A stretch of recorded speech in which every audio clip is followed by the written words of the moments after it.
The missing sock mystery. The sudsy, warm embrace of laundry day usually brought a sense of satisfaction to the Miller household. But for 10-year-old Theo, it brought only frustration. Another lone sock. A vibrant, striped one, its partner nowhere to be found. This wasn't an isolated incident. It was a recurring enigma, a fabric-based Bermuda Triangle that swallowed single socks whole. Mom, seriously, where do they go? Theo exasperatedly asked, holding up the solitary sock.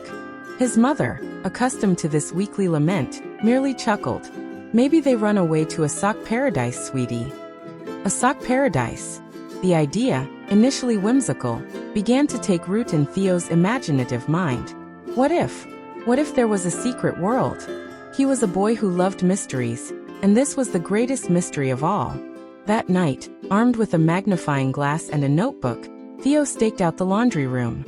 He watched the washing machine, a hulking white beast, with the intensity of a seasoned detective. He even drew diagrams of potential sock escape routes. But nothing. Then a stroke of genius, or perhaps pure childish logic.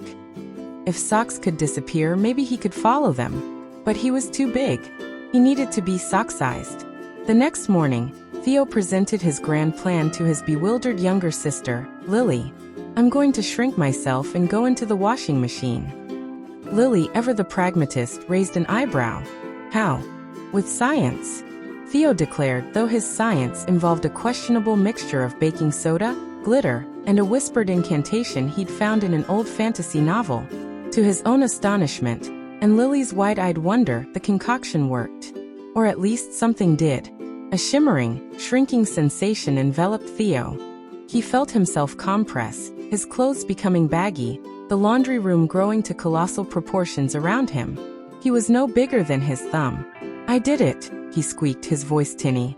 Lily, now towering over him, carefully picked him up and placed him on the edge of the washing machine drum. Be careful, Theo. Taking a deep breath, Theo plunged into the dark, echoing cavern. The air was thick with the scent of detergent and fabric softener. He landed softly on a pile of damp towels, then began his perilous journey through a forest of denim and cotton. The hum of the machine was a low rumble, a sleeping giant.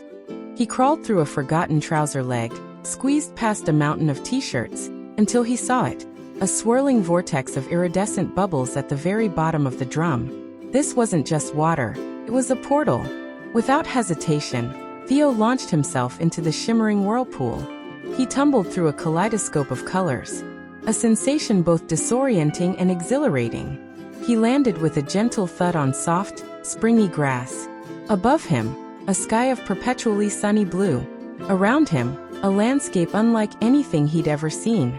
Trees grew with leaves of every imaginable fabric, their branches adorned with buttons and zippers.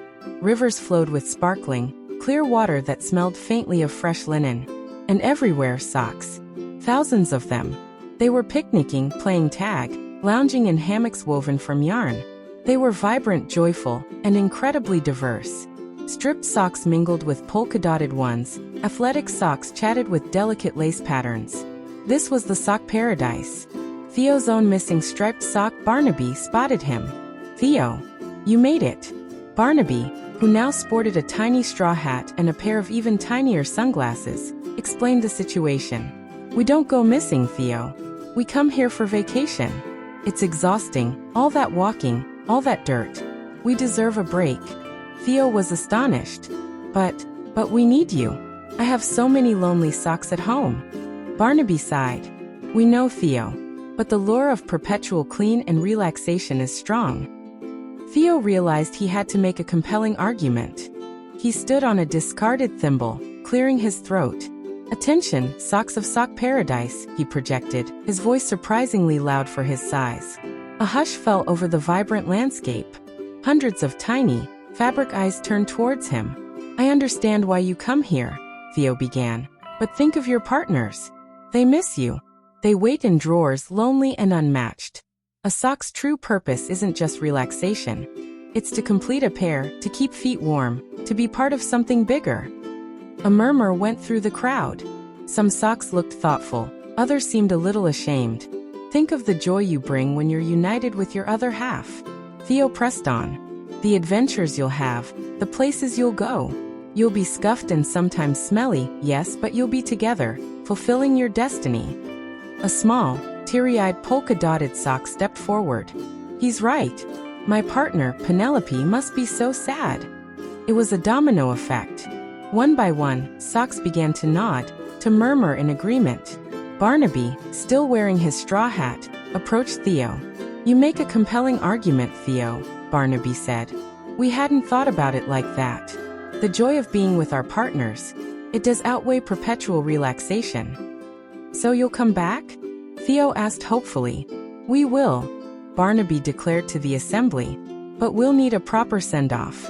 And so, the Socks of Sock Paradise threw a grand farewell party.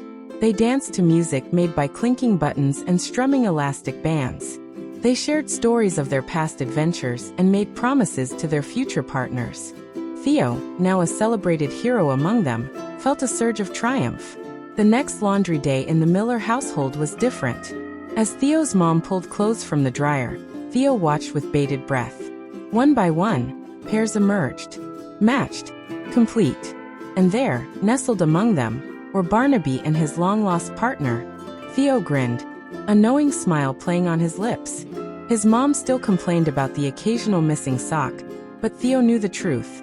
Sometimes, even the most dedicated sock needed a little vacation. And now he knew how to bring them home.